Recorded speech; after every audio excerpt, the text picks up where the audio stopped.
अस्सलाम वालेकुम व्यूअर्स, मैं हूं समीना पाशा। उम्मीद है आप लोग खैरियत से होंगे। व्यूअर्स, कुछ आम खबरें और अपडेट्स लेकर इस व्लॉग में आपके सामने हाजिर है जनाब। बहुत ही इंपॉर्टेंट हफ्ता जो है ये स्टार्ट होने जा रहा है अब, यानी आप जब ये व्लॉग देख रहे हैं तो संडे पाकिस्तान में शुरू हो चुका है। और इसके बाद जो आगे अब मंडे, ट्यूसडे, थर्सडे ऑनवर्ड्स जो अब ये वीक है, ये काफ़ी हैपनिंग वाला वीक है। इसमें क्या पॉलिटिकल एक्टिविटीज़ रहेंगी उसके हवाले से भी, और फिर जो रीजनल सिचुएशन है उसके हवाले से भी बहुत सी अहम डेवलपमेंट्स जो हैं वो एक्सपेक्ट की जा रही हैं। एक दफ़ा फिर डोनाल्ड ट्रंप ने 48 घंटे की डेडलाइन दे दी है ईरान को, तो दूसरी तरफ ईरान की जानिब से भी वार्निंग्स जारी कर दी गई हैं और ताबकारी अखराज का भी खदशा जाहिर किया जा रहा है। इसी तनाजुर में मैं ये बात कर रही हूँ कि आने वाला जो हफ्ता है वो काफ़ी इंपॉर्टेंट होने जा रहा है। जबकि दूसरी तरफ एक अफसोसनाक खबर जो है वो अमेरिका से भी मौसूल हुई है, तो उसके ऊपर भी बात होगी। तो काफ़ी कुछ है इस व्लॉग में। आपसे रिक्वेस्ट है कि चैनल को सब्सक्राइब कर लें अगर अभी तक सब्सक्राइब नहीं किया।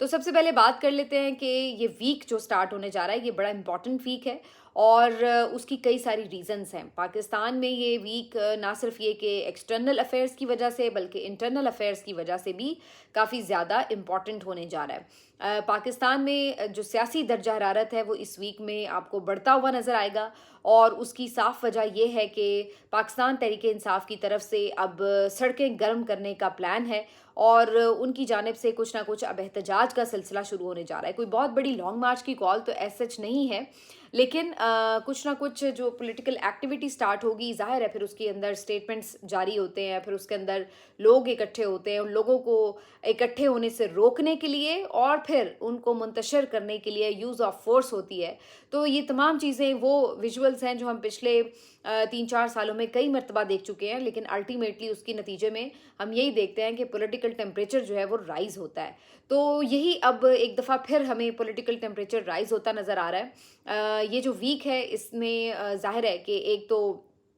सिचुएशन ये है कि आज तो वैसे संडे है। सबसे पहले तो आज खैबर में एक अमन जरगे से खिताब करने आएंगे सुहेल आफरीदी, और यहाँ पर उनके पहले भी जो खिताब थे वो काफ़ी एग्रेसिव खिताब थे, उसमें तकरीरें उनकी काफ़ी सख्त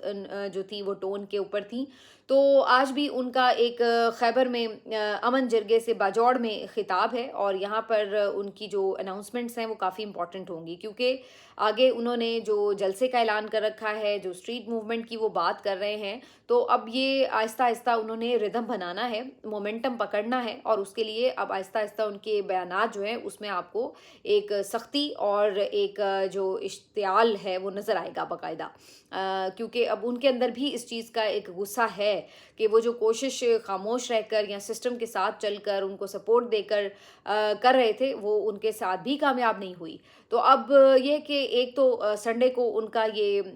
बाजौड़ में अहम खिताब होगा और उसके बाद फिर ऑनवर्ड्स आप देखेंगे कि मंगल वाले दिन अडयाला में बाहर जो है वो अलीमा खान साहिबा ने कॉल दी है, वहाँ पे उन्होंने 10,000 लोगों को बुलाया है। अब एग्जैक्टली अगर 10,000 लोग नहीं भी आते, मैं समझती हूँ अगर 5-6 हज़ार भी अहदेदारान आ जाते हैं, उनमें से आधे लोग भी मतलब आ जाते हैं, तो ये एक अच्छी खासी बड़ी तादाद होगी और ये काफ़ी मीनिंगफुल होगा। लेकिन अगर इतनी बड़ी तादाद में आने के बजाय वो नॉर्मल रूटीन के लोग आते हैं तो फिर जाहिर है कि उसका असर जो है वो आपको जो अगला जलसा है थर्सडे वाला 9 अप्रैल का उस पर भी दिखाई देगा। तो मेरा ख्याल है कि इस दफ़ा इस चीज़ को यकीनी बनाया जाएगा और इसके लिए एक थोड़ी बहुत मोबिलाइजेशन भी नज़र आ रही है और कोशिश की जाएगी कि जो अलीमा खान साहिबा की कॉल है उस पर एग्जैक्टली 10,000 नहीं तो कम से कम 4-5 हज़ार लोग जो हैं वो लाजमी पीटीआई के पहुंच जाएं। तो उससे एक सेट हो जाएगी टोन कि आगे जो आपने थर्सडे को जाना है वो क्या सिचुएशन बनती है। ये भी देखना होगा कि मंगल वाले दिन ऑलरेडी हुकूमत जो है वो इस सिलसिले में क्या इकदामात करती है, क्योंकि ज़ाहिर है जब उन्हें ये पता चलता है कि कोई कॉल है, ज़्यादा लोग आ सकते हैं, तो वो फिर बहुत दूर ही ऐसे सिक्योरिटी नाके लगा देते हैं कि जहाँ पे अडयाला के पास लोगों को नहीं पहुँचने दिया जा रहा होता। तो ये जो अब आगे मंगल है उस दिन भी और फिर उसके बाद अगर उस दिन एक अच्छी तादाद आ जाती है तो एक मोमेंटम बनेगा और सर्टेनली वो फिर आपको जो 9 अप्रैल का दिन है उसके अंदर नज़र आएगा। अब मैं उसको 9 अप्रैल का जलसा इसलिए नहीं कह रही कि इसकी इजाज़त तो अभी मिलेगी कोई नहीं, और उसके बाद जो है वो अगर कोई एजिटेशन करके ज़ोर ज़बरदस्ती से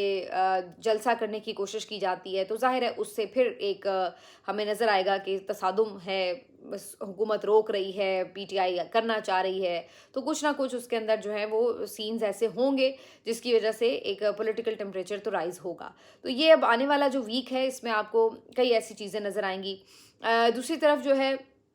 ये कहा जा रहा है कि जनाब जो आपका बाहर के हालात हैं उसकी वजह से तो अंदर आपके मुल्क में अब बिजली आप महंगी करेंगे या फ्यूल प्राइस को आप दोबारा अगर उठाते हैं, तो ये वो चीज़ें हैं जिसके ऊपर अल्टीमेटली फिर आवाम के जज्बात जो हैं वो भड़के हुए हैं। और हुकूमत भले कितना ही अपने आप को नॉर्मल करने की कोशिश करती है, लेकिन ज़ाहिर है कहीं ना कहीं उन्हें इस चीज़ का खदशा मौजूद होता है। और इंटरनल मीटिंग्स में ये बात अब हो रही है कि लोग वाकई अब बहुत गुस्सा है और बाहर निकलना और उनसे जाके बात करना जो है वो एक बहुत ज़्यादा रिस्की काम बन चुका है, क्योंकि सबको पता है कि इस वक्त जो आम आदमी है, भले वो इस वक्त इकट्ठे होके बाहर चैनलाइज करके अपनी मूवमेंट नहीं कोई चला रहा है, लेकिन ये है कि ऐसा नहीं है कि उसके अंदर इस सिस्टम के लिए जो है वो गम गुस्सा नहीं है, नफ़रत नहीं है। तो गुस्सा तो शदीद है, और जैसे बाज़-औक़ात होता है कि एक चिंगारी काफ़ी होती है आग लगाने के लिए, तो कोई ऐसी चीज़ ना हो जाए, इस चीज़ का हुकूमत को इदराक है। ये प्रेशर ही है जिसकी वजह से इन्होंने फिर आनन-फानन 80 रुपए जो है वो कम करने की कोशिश करके लोगों को थोड़ा-सा जज़्बात को ठंडा भी करने की कोशिश की, ताकि एकदम ही उसके ऊपर पीटीआई ने कॉल भी दी हुई है, तो वो गुस्सा जो है वो कहीं उधर ना चैनलाइज़ हो जाए। तो ये सारी चीज़ें जो हैं वो ज़ाहिर है उनकी कैलकुलेशन में हैं। दूसरी तरफ वज़रा भी बड़ी तादाद में प्रेस कॉन्फ्रेंस करके आके रोज़ की बुनियाद पे बता रहे हैं कि जनाब क्या-क्या इश्यूज़ हैं, हम तो बड़ी कोशिश कर रहे हैं और रातों को जाग के अर्क-रेज़ी करके पता नहीं क्या-क्या करें। और राना सनाउल्लाह साहब ने तो ये तक कहा कि जनाब आप हमारे खिलाफ एहतजाज ना करें, आप इज़राइल के खिलाफ एहतजाज करें, नेतन्याहू के खिलाफ एहतजाज करें, क्योंकि इस वक्त ये जो प्राइस बढ़ रहे हैं वो हम नहीं बढ़ा रहे, बल्कि वो तो जंग की वजह से बढ़ रहे हैं। और जंग जो ज़ाहिर है जिन्होंने शुरू की है फिर वही इसके रिस्पॉन्सिबल हैं, तो फिर उनके खिलाफ एहतजाज करें। तो मुझे इस पे वैसे ये सवाल ज़रूर पूछना है राना सनाउल्लाह साहब से कि सर क्या वाकई आप इस बात को इंश्योर कर सकते हैं कि पाकिस्तान में इज़राइल के ख़िलाफ़ या नेतन्याहू के ख़िलाफ़ या अमेरिका के ख़िलाफ़ कोई भी एहतजाज करने की इजाज़त है? Are you sure? क्योंकि हमने तो ये देखा है कि आपके मुल्क में इस वक्त किसी भी मौजू के ऊपर एहतजाज करने की इजाज़त नहीं है, और ख़ास तौर पर या तो पीटीआई तो खैर किसी भी मौजू पे नहीं एहतजाज कर सकती, और फिर कोई आम लोग भी या किसी और जमात से वाबस्ता लोग भी अगर इज़राइल के ख़िलाफ़ एहतजाज करने आते हैं तो इवन उन्हें भी इजाज़त नहीं दी जाती। हमने देखा तहरीक-ए-लब्बैक पाकिस्तान ने एक एहतजाज करने की कोशिश की थी, फिर उनके साथ क्या हुआ? हमने देखा जो साबिक सेनेटर हैं मुश्ताक साहब जमात इस्लामी से, उन्होंने कितनी दफ़ा कोशिश की है कि वो कोई धरना दें, कोई एहतजाज करें इज़राइल के ख़िलाफ़, गज़ा के मामले के ऊपर, उनके हक़ में। क्या हमने नहीं देखा कि उन्हें इस्लामाबाद पुलिस ने किस तरह बार बार गिरफ़्तार किया? तो वो तमाम चीज़ें देखते हुए, और फिर कई मरतबा हमने ये देखा कि किसी ने अगर एहतजाज करने की कोशिश की, अभी ये जो आयतुल्लाह ख़ामेनी की शहादत हुई उसके बाद आपने देखा कि जिस तरीके से कराची में और दीगर जगहों पर एहतजाज की कोशिश हुई, तो उसको भी बाय फोर्स रोकने की कोशिश की गई। तो ये तमाम चीज़ें आपको बताती हैं कि इस मुल्क में आप इज़राइल के ख़िलाफ़ भी एहतजाज नहीं कर सकते। सॉरी टू से, आप कहने को तो आके ये कह रहे हैं टीवी के ऊपर कि जनाब आप उनके खिलाफ एहतजाज करें, तो क्या आप वाकई उनके खिलाफ भी एहतजाज करने दे रहे हैं? क्या आपकी फोर्सेस जो हैं वो आके मुजाहिरीन के ऊपर नहीं टूट पड़ती? क्या गिरफ्तारियां नहीं होती? क्या इस बात को इंश्योर नहीं किया जाता कि किसी भी किस्म का मुल्क में एहतजाज ना हो? तो ये सिर्फ आप लोगों को फ़रेब देने की कोशिश करते हैं, अपने से गले से उतारने के लिए ज़िम्मेदारी को दूसरों पर डालते हैं। ये बात ठीक है कि पेट्रोल प्राइस बढ़े आलमी मंडी में, लेकिन जो आपने ज़ालिमाना टैक्स लगाया वो तो आपने वारदात डाल दी थी अपनी तरफ से। ये तो जब सब ने इसके ऊपर शोर मचाया कि भाई 160 रुपए आप सिर्फ लेवी की मद में ले रहे हैं, बीबीसी ने स्टोरी की, उसने बताया कि एक्चुअल प्राइस क्या हो सकते हैं। जब तमाम सोशल मीडिया ने शोर मचाया, हम जैसे यूट्यूबर्स ने बताया, तो तब कहीं जाकर जो है वो एक प्रेशर बना, और फिर आप लोगों को पता चल गया कि जनाब लोगों को तो वारदात समझ में आ गई, तो आपने फिर थोड़ी लेवी कम की। वरना आपने तो उसकी आड़ में अपना शॉर्टफॉल पूरा करने में कोई कसर नहीं छोड़ी। जो कि आपका प्लान था कि जो आपका एफपीआर नहीं कर सका, कि जो लोगों से अमीर लोगों से टैक्स लेना था वो कलेक्ट नहीं कर सका, तो आपने सोचा ये आसान हदफ है कि सबके ऊपर ही गले पे छुरी चला दो, उन्हें ज़िबा कर दो और अपना हदफ पूरा कर लो, और बाद में इल्ज़ाम लगा दो कि जनाब ये तो वॉर की वजह से हुआ है। यानी वॉर कहीं पे भी दुनिया में हो रही है, उसका असर सबसे पहले जो है वो पाकिस्तान पे ही हो जाता है। ये इंटरेस्टिंग बात है कि हमारे रीजन में और किसी को फ़र्क पड़े ना पड़े, लेकिन पाकिस्तान के पेट्रोल प्राइस जो है वो सबसे ज़्यादा ऊपर चले जा रहे हैं। तो ये वो तमाम चीज़ें थी जिसके ऊपर जो है वो आप कवर अप करने की कोशिश करते हैं, लेकिन अब ये वो दौर नहीं है कि आप लोगों को इस तरह से आराम से बेवकूफ़ बना सकें। تو اس لیے یہ کہنا کہ جناب اس سے لوگوں کو آپ کوئی کام ڈاؤن کر لیں گے، یہ بس اب وقتی یہ چیزیں ہیں، اور اس کا الٹیمیٹ کہیں نہ کہیں تو رزلٹ نکلے گا. لیکن کیونکہ وار تو ابھی جاری ہے، اور اس میں ابھی کوئی ہمیں فوری جنگ بندی کی صورتحال دکھائی بھی نہیں دے رہی. آج بھی 48 گھنٹے کی ڈیڈ لائن دی ہے ڈونلڈ ٹرمپ نے ایران کو، اور خوفناک ٹویٹ کرتے ہوئے انہوں نے کہا ہے کہ جی 48 گھنٹے کے اندر اگر ایران ہماری دی ہوئی کسی ڈیل پر، کسی معاہدے پر اگری نہیں کرتا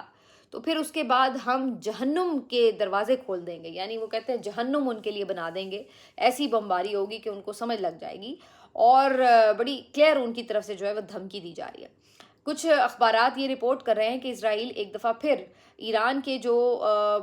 خاص طور پر پاور پلانٹس ہیں ان کو نشانہ بنانے کی کوشش کر رہا ہے، اور اس کو صرف امریکہ کی اجازت درکار ہے. تو اگر ایسی سچویشن ہوتی ہے تو اس کے بارے میں تو ایران آلریڈی کئی دفعہ وارننگز دے چکا ہے کہ اگر آپ نے ہماری جو یہ تنصیبات ہیں پاور جنریشن کی، اگر ان کے اوپر اٹیک کیا تو پھر آپ یاد رکھیں کہ ہم جی سی سی میں ہر جگہ جہاں پاور کی جنریشن ہے، جہاں آئل ریزروز ہیں، جہاں پھر ہمیں ان کے پاور پلانٹس ملیں گے، پھر ہم ان کو وہاں پہ ٹارگٹ کریں گے. تو پھر آپ یاد رکھ لیں کہ پھر سچویشن کدھر سے کدھر چلی جائے گی. تو وہ تو بہت کلیئر ہے، اپنی اسٹریٹجی کو انہوں نے اناؤنس بھی کر دیا ہوا ہے تاکہ کسی کو غلط فہمی نہ رہے کہ جی آپ یہ کر لیں گے اور اس کے بعد آگے سے کچھ نہیں ہوگا. تو وہ تو بہت کلیئر ہے. اب کیا واقعی ڈونلڈ ٹرمپ ایسی کوئی بیوقوفی کریں گے؟ ابھی تک زمینی حملے کے حوالے سے بھی سب یہی بتا رہے ہیں کہ جی اسرائیل تو انہیں بہت پش اپ کر رہا ہے کہ جی آپ جا کے زمینی حملہ کریں، لیکن ان کو اپنے جو ادارے رپورٹس دے رہے ہیں انہوں نے ابھی فی الحال انہیں روکا ہوا ہے کہ یہ ایک ڈیزاسٹرس ڈیسیژن ہوگا، تو آپ اس طرف ابھی نہ جائیں. دوسری طرف ایرانی وزیر خارجہ نے ایک ٹویٹ کیا ہے، اور بڑا یہ اہم اور خوفناک ٹویٹ ہے ان کا، کیونکہ انہوں نے اس میں بتایا ہے کہ بار بار جو بوشہر شہر ہے جہاں پہ نیوکلیئر پاور پلانٹ ہے ایران کا، وہاں پر 3 سے 4 مرتبہ جو ہے وہ اس کے قریب بامبنگ کی ہے اسرائیل نے، امریکہ نے. تو انہوں نے بڑے واضح طور پر کہا ہے کہ چوتھے حملے کے بعد یہاں پر ریڈیولوجیکل جو اخراج ہے، یعنی تابکاری کی جو شعاعیں ہیں اس کا اخراج جو ہے اس کا خدشہ پیدا ہو چکا ہے، اور اگر ایسا ہوتا ہے کہ تابکاری شروع ہو جاتی ہے تو پھر آپ یاد رکھیں کہ اس کے جو اثرات ہیں وہ پھر آپ کو جی سی سی میں بھگتنے پڑیں گے. تو یہ جو خوفناک سارا، کیونکہ ظاہر ہے ان کے جو نیوکلیئر پاور پلانٹ ہیں، چاہے اس کے جو پرپز ہیں وہ ایٹمی یعنی پاور حاصل کرنا نہ بھی ہو، لیکن وہ پاور جنریشن کے لیے تو اس کی کچھ نہ کچھ ظاہر ہے وہاں پہ موجودگی ہے. ابھی تک تو یہی ہے کہ چونکہ وہ اس کا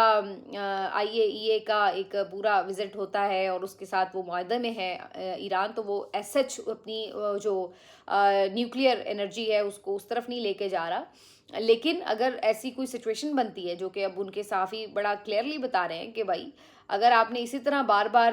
جنگ کو مذاق بنا دیا کہ جب دل کیا منہ اٹھایا اور آپ آ گئے اور حملے کرنے شروع کر دیے، تو ایران یہ سوچنے پہ مجبور ہو جائے گا کہ پھر اس کو اپنے دفاع کے لیے کیا واقعی ایٹمی طاقت بننا نہیں چاہیے. تو پھر آپ جتنا ابھی اس کو روک رہے ہیں آپ اس سے بھی جائیں گے، پھر وہ اس کے بعد آزاد ہوگا اپنی پالیسی بنانے میں، کیونکہ ابھی تو وہ ایک معاہدے کے تحت اس چیز کو جس کو کہتے ہیں کہ تھوڑا محدود پیمانے پر اس پہ کام کرتا ہے. تو یہ ساری سچویشن جو ہے یہ کافی خوفناک ہے، اور اگر مزید ابھی یہ حملے جاری رہتے اسرائیل اور امریکہ کے، تو پھر آپ اندازہ لگا لیں کہ فی الحال تو یہ جنگ رکتی نظر نہیں آ رہی. موڈ کسی کا نہیں لگ رہا کہ کوئی کسی جنگ بندی کی طرف بات ہو رہی ہے. آج بھی ویسے اسحاق ڈار کی بات ہوئی ہے، ایک تو ایرانی وزیر خارجہ جن کا نام عراقچی ہے،